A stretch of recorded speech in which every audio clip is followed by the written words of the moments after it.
चला जाणून घेऊया प्रोजेक्ट चीताबद्दल, एका मोठ्या शिकारीच्या पुनरागमनाची गोष्ट.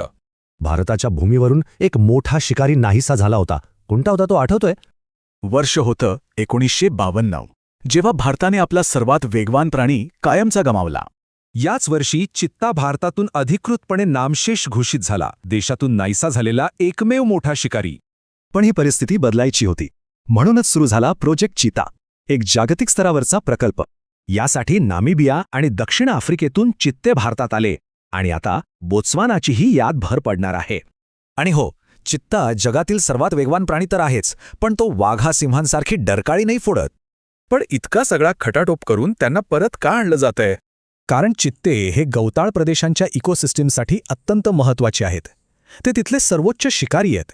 इतकंच नाही तर ते जैवविविधतेसाठी एक फ्लॅगशिप स्पीसीज म्हणून काम करतात. सोप्या भाषेत सांगायचं तर चित्त्याचं संरक्षण म्हणजे त्याच्या शिकारीचं आणि इतर जीवांचंही संरक्षण. तर आता पाहायचं हे आहे की जगातील हा सर्वात वेगवान प्राणी भारताच्या गवताळ प्रदेशांचं भविष्य खरंच बदलू शकेल का?